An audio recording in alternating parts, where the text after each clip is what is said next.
सुन मेरे हमसफर। So hello guys, welcome to my blog. अहिले हामी छौँ यहाँ द हाइट एन्ड क्याफेमा।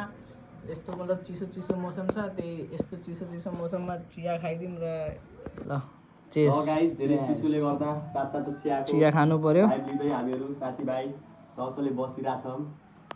बिस्तारै के हुन्छ कुराकानी सब देखाउने छौँ हजुरहरूलाई।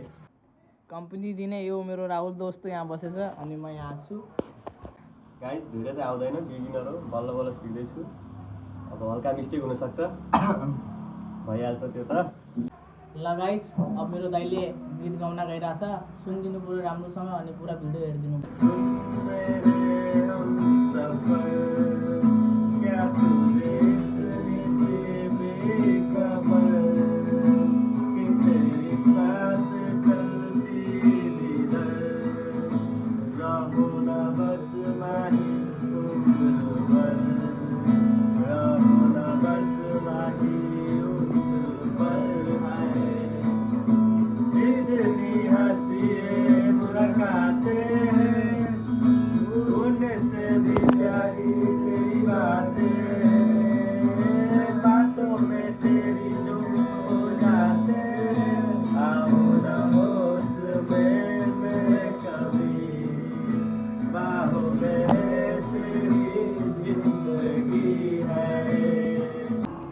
गाइज मेरो त सक्यो, अब बिग्रेछ हल्का हल्का, त्यही पनि सुनिदिनु होला, कस्तो लाग्यो भनिदिनु होला। अब मेरो यहाँ विराट दोस्तले ऱ्याप हान्छ, त्यसको पनि सुनिदिनु पऱ्यो, अनि भन्नु पऱ्यो कस्तो कस्तो छ भनेर।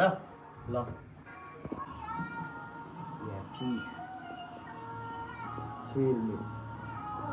नसालु आँखा थियो त्यही नसामा डुबिराख्थे, दिमागले भुल्यो कहिले मनले अझै खोजिराख्ने, मुखले त लिन्न नाम तिम्रो कहिले पनि तर दिन गर्छ नाम तिम्रो मैले फेर्ने हरेक सासले।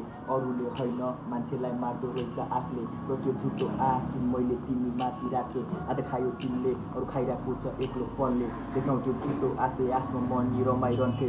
मनको कुराहरू आफ्नो उसले सबै भन्ने सकियो झुट तर साँचो मानिदियो मनले। आइरहेछ ठिकठाक भित्र मन त साह्रै नै जन्ने, निराश भएको छ मलाई देखि मेरो बालापनले। मुटुमा भएको माया जति सबै सुम्पेको थिएँ, गरिब घरको केटा अरू के नै मैले गर्न सक्थेँ। तिमीलाई दिँदा माया जहिले आफूसँग लड्थे। दामी दामी दामी मिठो।